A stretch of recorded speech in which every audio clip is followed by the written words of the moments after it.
I've spent a lot of time lately thinking about that Tumblr post that's been circulating about not saving things for special occasions. The one that tells you to eat that special treat, to buy that expensive hippie tea, to use the incense or the bath bomb, to give yourself things. I spent a lot of time disagreeing with that post. While it sounds nice that you always deserve something special and you don't necessarily have to work hard to get it, I have two major disagreements with this post. The first is, if you stop saving things for special occasions, then they stop becoming special because you can have them whenever you want. And secondly, you need to be able to reward yourself with things. If you've worked really hard to accomplish something not even you really thought you could do, if you got a major achievement like moving into a new house or getting a new promotion or just doing really well at work, or even if you just survived something that was really shitty and awful, you need something to reward yourself for that. You need a psychological marker that says, I did this thing, now I deserve a reward. My opinion didn't really change until I saw the second part that was added to that post about the grandma's special china that she really only got to use twice a year. And that's what made it click for me.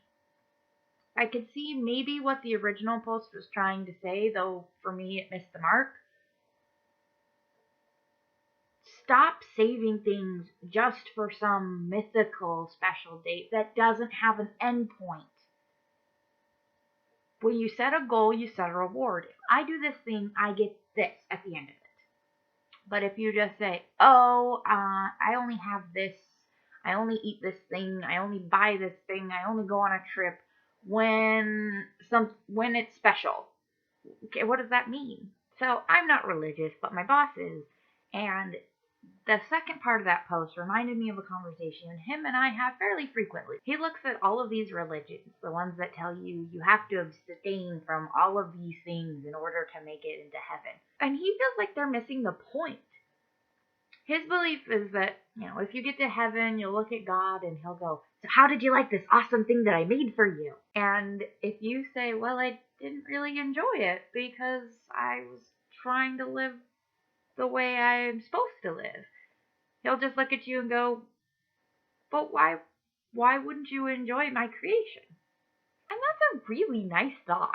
If I had grown up with that thought in my religion, maybe I'd still believe in a God. Who knows? So on that note, I've had a duck in my freezer for a month. I absolutely love this lemon honey roast duck recipe I've got. You can really only buy duck in the store around these parts during a certain time of the year, and that time is now. So I bought it as soon as I found it because I'm constantly looking for it, and I've had it in my freezer for a special occasion. A duck ends up being a lot of meat, and I'm just one person. I need friends over. I need to be a thing.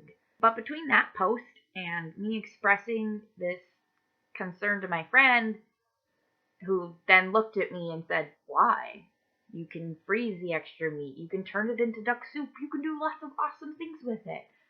I realized, you're right. So because I'm not really religious and growing up, Christmas was World War III for my family, it's not really special to me. I'm not saying this is a self-pitying thing. I'm saying it to kind of stave off some of your guys' pity, because I don't feel like I'm missing out with Christmas. It's just not a thing for me. But I do have this week off of work, so I'm going to make that duck tomorrow. And I'm also going to make some very nice roasted vegetables with it, and it's going to be all for me. Also, on Christmas itself, I think I'm going to do what I did a couple years ago. I realize that there's other people like me who don't really have anywhere to go for Christmas and don't really have anything to do. So I'm going to stream movies.